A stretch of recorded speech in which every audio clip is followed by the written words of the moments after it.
bien. Ahora.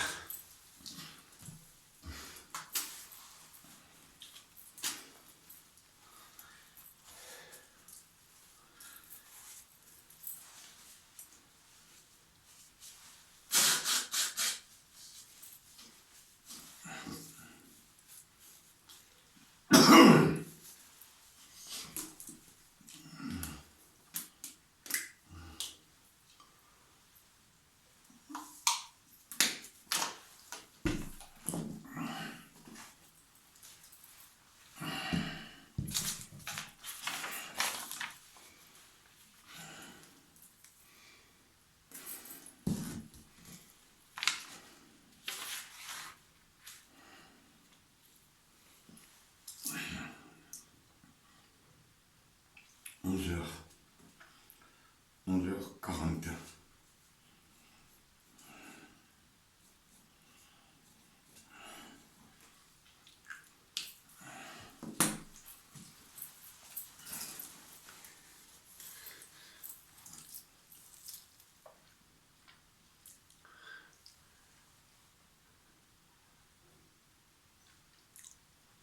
Bonsoir, peuple de Dieu, et bienvenue dans l'église des révélations.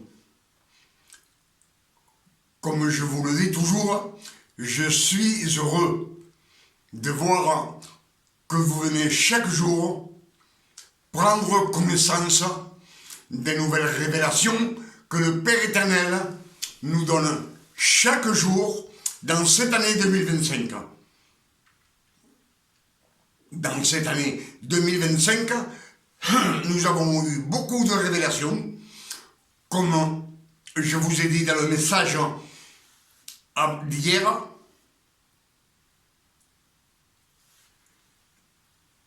Et c'est pour cela que je suis heureux, parce que le Père éternel nous donne beaucoup de révélations dans cette année 2025. Le Père éternel nous dit des dizaines de fois dans les Saintes Écritures, méditez nuit et jour. Méditez nuit et jour les Saintes Écritures, afin que tout nous réussisse sur la terre, ici-bas. Amen. C'est pour cela que je vous le répète beaucoup de fois, parce que dans les Saintes Écritures, et quand on lit dans les Saintes Écritures, il y a des trésors cachés qui sont révélés simplement à ce Fils, à ce Saint. Dans les Écritures de Colossiens 1, verset 26, nous dit les mystères cachés de tous les temps, de tous les âges, révélés maintenant à ces saints. Les saints, ce sont les fils de Dieu qui ont été adoptés par la grâce de notre Père éternel. Un don non mérité, une faveur. C'est la grâce que le Père éternel nous fait, puisque le monde entier ne mérite rien. Amen. C'est pour cela que ce soir je vous salue. Je vous salue au nom de notre Père éternel. Et je vous salue au nom de notre Seigneur et Sauveur, Emmanuel, l'élu.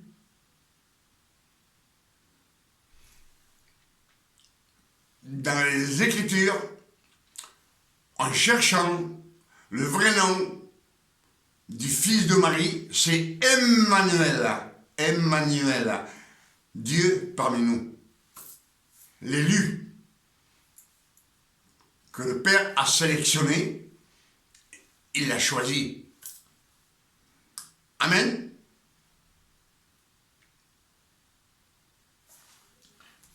Et ce soir, ce qu'on va méditer ensemble, Pour cela, je vous demande d'être attentif à la parole, afin de recevoir à 100% des saintes écritures, que le Père éternel nous donne des révélations quand on est attentif à sa parole. Il nous le dit beaucoup de fois, soyez attentifs à mes préceptes. Soyez attentifs. Amen. Ce qu'on va méditer ce soir, c'est 1 Samuel 17, verset 50. C'est l'histoire de David et Goliath. David et Goliath.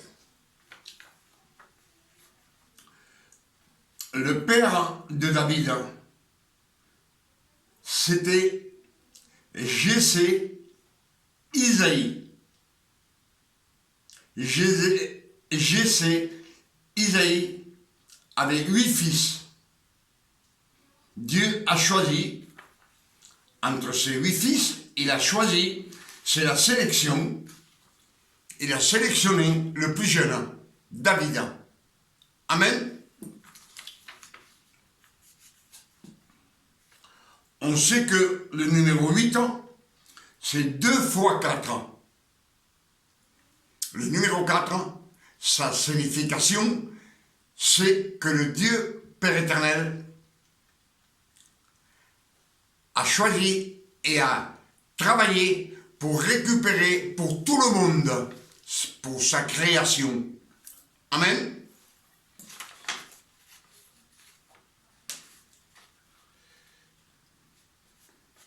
David est le fils, un fils d'homme. David est un fils d'homme. Amen.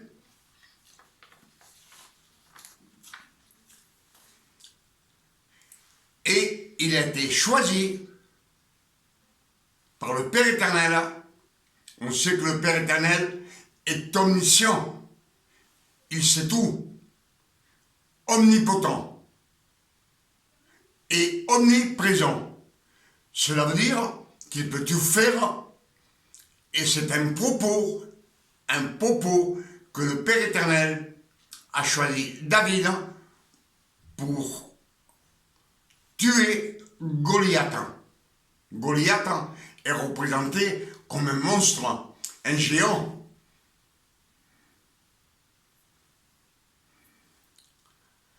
Dans les Écritures, il nous est dit qu'il faisait environ 3 mètres et un empan. Un empan, c'est environ 20 cm de plus.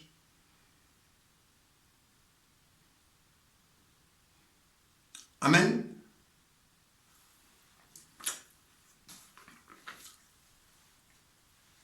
Et David descend parce que il y avait les Philistins d'un côté et les 12 tribus d'Israël de l'autre côté, face à 100 mètres, 200 mètres, on ne sait pas. Et les géants étaient en bas. Et David vient combattre ce démon. Amen. Et les Écritures nous disent qu'il n'a pas d'épée, pas de flèche, il vient, comme disent les Écritures, qui est venu avec l'épée et la lance. Le monstre, le géant, est venu avec l'épée, le casque et la lance. Et lui, il dit, moi je viens avec le Père éternel. Et il choisit 5 pierres. Amen. Pourquoi 5 pierres? 5 pierres. Pourquoi pas 4 pierres? Ou 6 pierres? Non. Parce que la pierre, les 5 pierres représentent l'amour de Dieu, la bonté, la générosité, l'amour de Dieu pour sa création. C'est le numéro 5.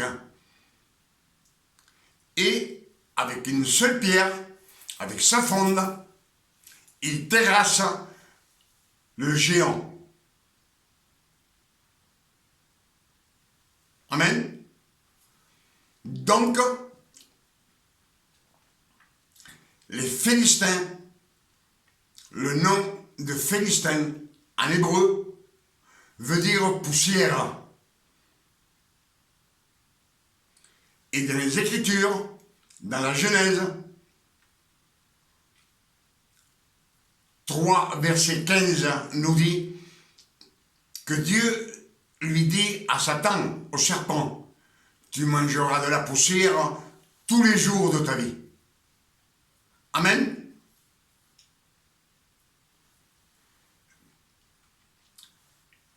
Et si David gagnait cette bataille avec le géant, il n'y avait plus de guerre.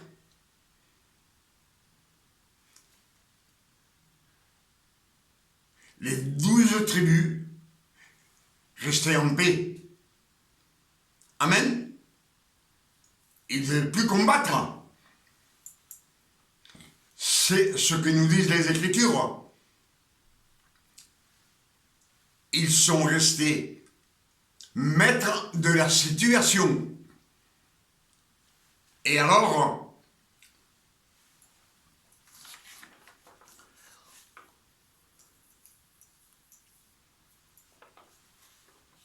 comme je vous l'ai dit, David est fils d'un homme, le fils d'un homme. Il est venu pour servir les 12 tribus d'Israël.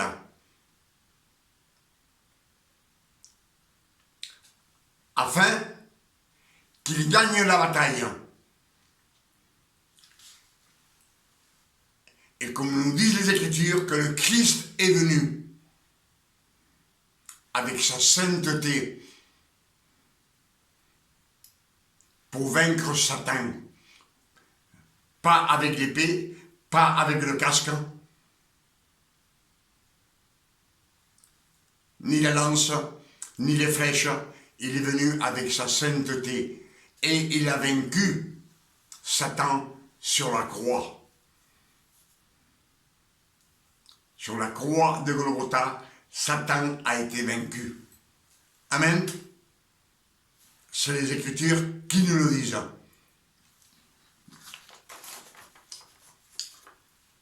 C'est pour cela que Matthieu 20, verset 28 nous dit ainsi. Ainsi est venu le Fils de l'homme, non pour être servi, mais pour vous servir et donner sa vie comme une rançon pour plusieurs.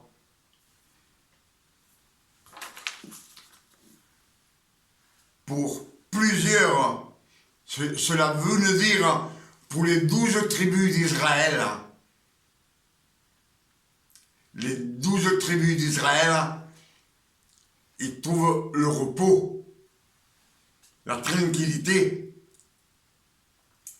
Amen. Je pense que vous suivez ce que je suis en train de vous dire, de vous prêcher.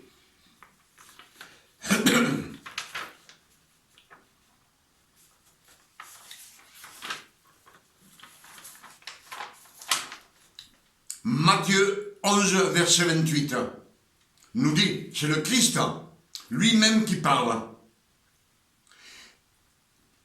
Il dit, venez à moi, vous qui êtes fatigués et chargés, et je vous donnerai du repos. Venez à moi, vous qui êtes fatigués et chargés, et je vous donnerai du repos. Se reposer, ne rien faire. Amen. C'est ce que nous disent les Écritures. Comme dit nous dit Matthieu 20, 28, je ne suis pas venu, le Fils de l'homme n'est pas venu pour être servi, mais pour servir. Donc, que Matthieu 11, 28 nous dit, c'est le Christ qui parle, il nous dit, venez à moi, vous qui êtes fatigués et chargés, et je vous donnerai du repos. Et il nous dit, prenez mon yugue. Prenez mon yugue sur vous et recevez mes instructions, car je suis doux et humble de cœur, et vous trouverez du repos pour vos âmes. Amen. Le Christ nous donne du repos pour nos âmes. C'est ce que nous disent les Écritures.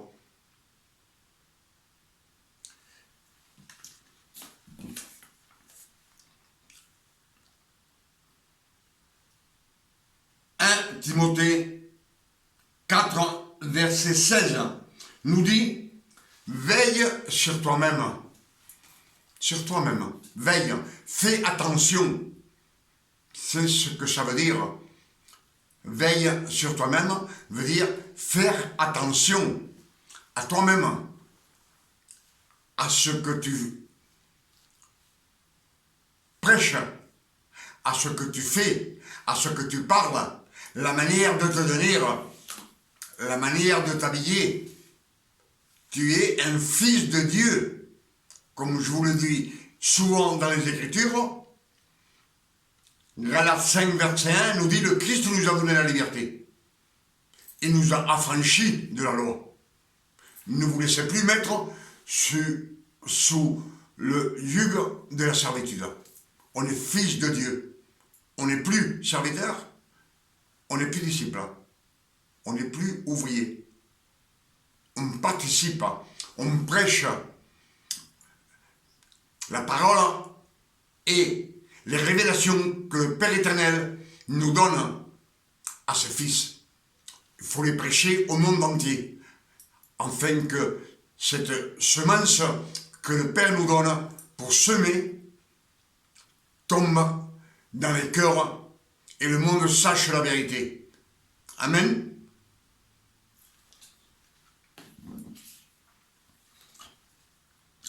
Et comme je vous l'ai dit, 1 Timothée 4, verset 16 nous dit, veille sur toi-même et sur ton enseignance. Veille sur ton enseignance, c'est-à-dire fais attention sur la doctrine que tu es en train d'apprendre, de prendre connaissance de cette doctrine. Une doctrine, c'est des doctrines d'hommes. Les doctrines d'hommes, comme nous disent les Écritures, il y a 4000 doctrines d'hommes dans le monde et répertoriées 10 000 doctrines. 10 000. Mais il y a 5 doctrines les plus pratiquées par l'homme. Et je pense que je vous l'ai dit hier, et je pense que je vais me tromper un petit peu, mais quand on parle les 5 doctrines, c'est le numéro 5. C'est encore le numéro 5 de la bonté de Dieu. Mais le monde entier se sert de ces 5 doctrines. C'est le christianisme le plus connu au monde, le pape de Rome. La seconde, c'est l'islam.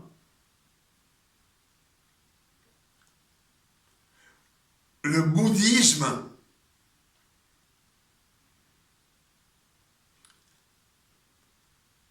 Le judaïsme. Amen. Et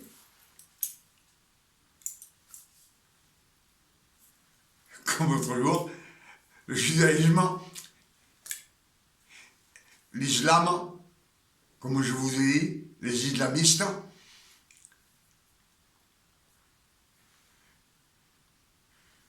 que des islamistes de l'islam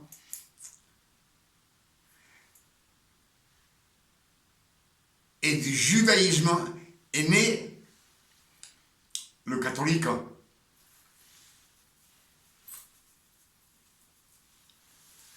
Amen. Je vais répéter, voir si je me souviens. Alors, le bouddhisme, l'hindouisme, les hindous, le judaïsme,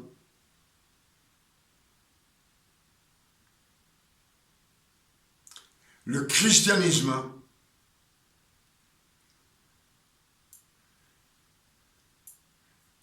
et l'islam. Je pense que là, je suis bien. Amen. Comme je vous l'ai dit toujours, dans les Écritures, dans la Sainte Bible, que les Romains ont choisi la doctrine chrétienne pour Rome. Ils ont changé tout, même le nom de Dieu. Vous savez, je pense que Moïse ne disait pas le Père éternel, Moïse ne disait pas non plus Dieu. Il devait dire Yahweh. Je vais l'épeler par les lettres, parce que des fois, ça ne s'écrit pas sur l'écran. Y, A, H, W, E, E. Amen.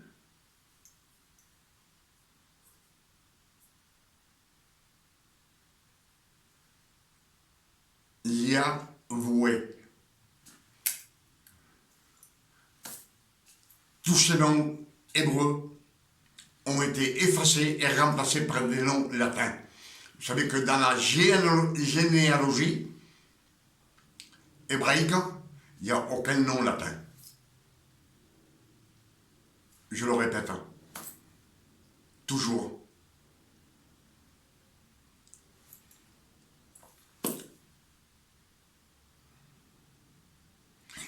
Et comme je vous ai dit beaucoup de fois que dans la première création,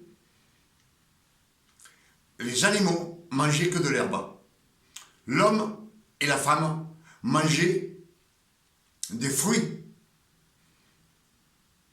C'est le Père éternel qui nous dit, mangez les fruits de tous les arbres avec sa semence de la terre, de toute la terre. Et toute l'herbe avec sa semence, ça sera votre nourriture. L'herbe avec sa semence, on sait que tout ce qui pousse sur la terre, ce sont des fruits et des légumes qu'on peut manger. Amen. Et aux animaux, à tous les animaux qui marchent sur la terre, à tous les oiseaux du ciel, nous dit, je leur donne toute l'herbe et toute la verdure. Amen.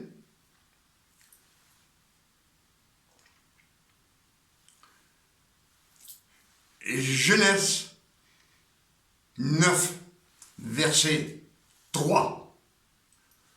Le Père éternel dit à Noé, il a fait une alliance avec lui, que les eaux ne détruiraient plus la terre. Amen. Et il lui dit, tous les animaux, tous les oiseaux du ciel, tous les animaux qui marchent sur la terre, ça sera votre nourriture. Ça sera votre nourriture. À partir de là, tous les aliments que le Dieu, le Père éternel, a fait sur la terre sont bons à manger.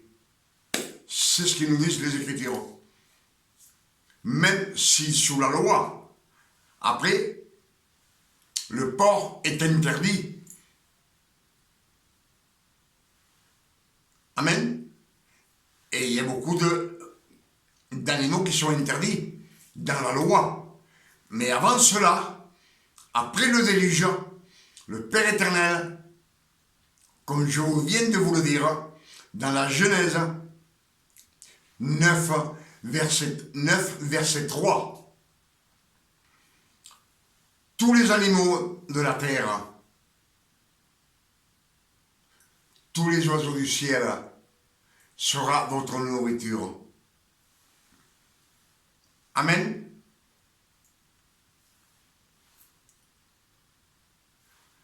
Quand on médite les Écritures, on arrive à trouver la vérité. Et la vérité, c'est que le Père éternel n'est pas un Dieu religieux. Amen.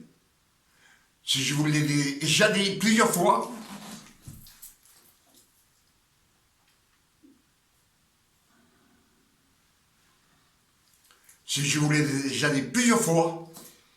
que de nos jours, beaucoup d'églises,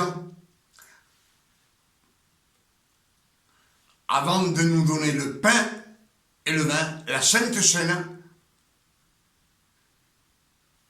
il nous faut suivre le Seigneur pendant 1 an ou 2 ou 3, et après, il vous baptise dans une rivière, et là, vous avez le droit de prendre le pain et le vin, la Sainte Seine.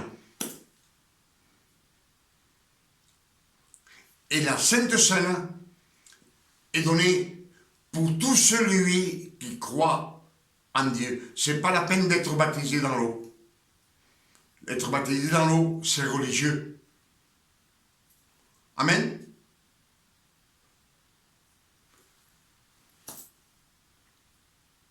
Même les Écritures nous disent, Jean le Baptiste, lui-même dit, moi je vous baptise d'eau. Mais celui qui vient après moi, qui est plus puissant que moi, il vous baptisera du Saint-Esprit, de l'eau, de la parole, du Saint-Esprit. Et on sait que le Christ n'a jamais baptisé quelle personne dans la rivière. Dans les Écritures, il nous est dit que les apôtres de Jésus, du Christ, baptisaient plus que les apôtres de Jean. Mais ils baptisaient, parce qu'il y avait beaucoup d'eau, mais parce que Jean n'était pas encore en prison. Mais dès que Jean le Baptiste a été pris en prison, tous les disciples se sont dispersés. Même le Père éternel, Emmanuel, le Christ l'élu, il est parti en Samarie. Il devait partir en Galilée, mais il s'arrête en Samarie, vers la Samaritaine. Amen. Donc, lui, il n'a jamais baptisé personne dans une rivière. Pourquoi? Parce que le Père éternel n'est pas religieux. N'est pas religieux. Dans les Écritures, nous disent, Matthieu 7, verset 7, demandez et vous recevrez. Directement. Cherchez et vous trouverez. Une fois qu'on a trouvé la révélation que le Père éternel nous donne, nous disent, frappez, et le ciel s'ouvrira. Et toutes les bénédictions, c'est pour ses fils, pour ceux qui sont nés de nouveau. Les Écritures nous disent, cherchez le royaume des cieux et tout vous sera donné par-dessus.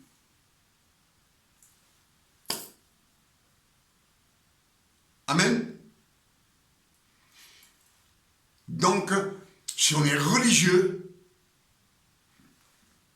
on mélange la loi et la grâce. Je vous l'ai dit plusieurs fois, quand on mélange la loi et la grâce, on est plus attaché à la loi qu'à la grâce. Pourquoi? Parce qu'on écoute prêcher qu'on doit jeûner, J-E-U-N-E.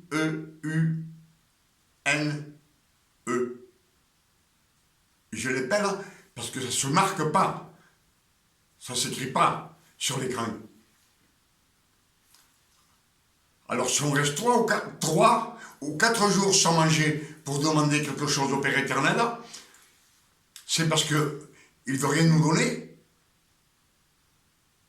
Et on sait que pendant 1500 années, le Père éternel n'a jamais donné rien aux 12 tribus.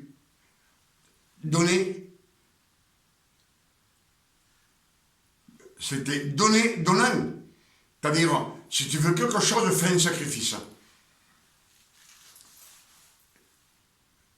Amen. C'était chaque fois qu'il péchait, il fallait faire un sacrifice.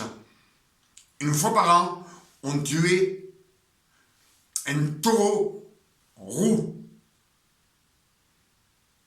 On prenait le sang, on le mettait sur le propitiatoire qui représentait le Christ, pour qu'on ne voit pas la loi, les tables de la loi qui sont le péché. Amen. C'est ce que nous disent les Écritures. C'est pour cela que à chaque fois, je vous dis, je vous conseille aussi de méditer les Écritures nuit et jour.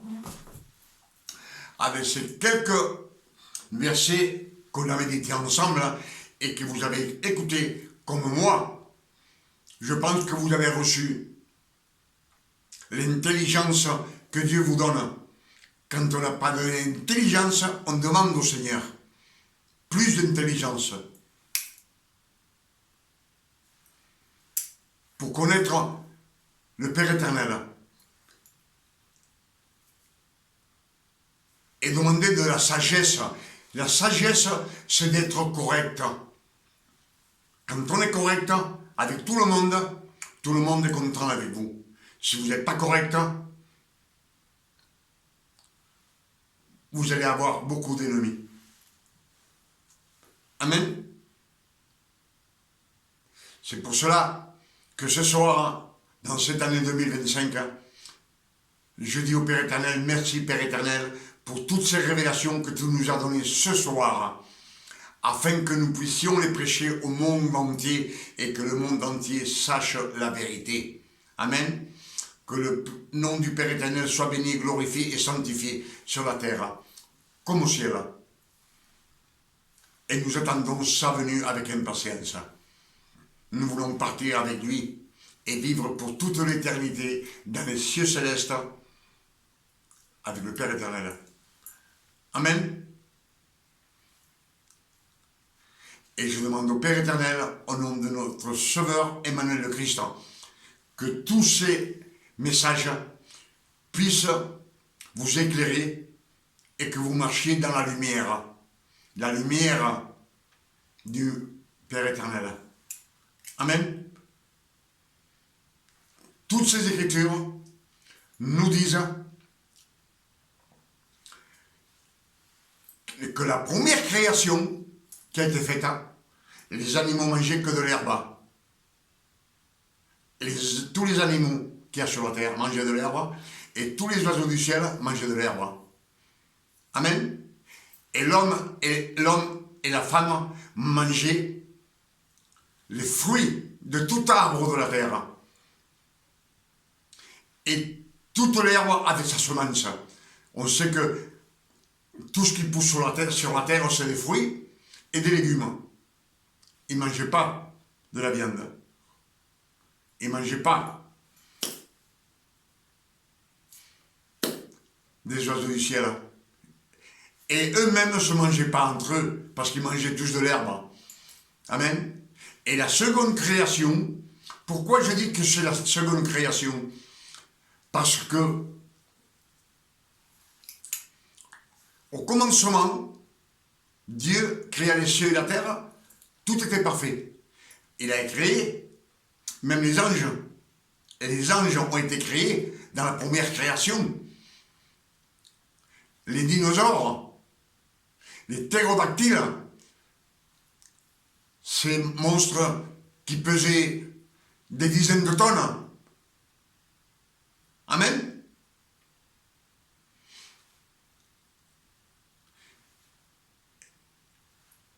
Et de nos jours, les scientifiques, quand ils trouvent un squelette de dinosaures ou de ptérodactyles, ils les datent au carbone 14 et ils nous disent qu'ils ont 3 millions d'années, 2 millions d'années, 5 millions d'années. Donc c'était la première création. Et la seconde création, le jardin d'Éden, à nos jours, il y a environ un peu plus de 6 000 ans. Donc c'est une autre création qu'il y avait. Le Père éternel a fait une autre création. La première création, où tout fut créé à la perfection. Amen.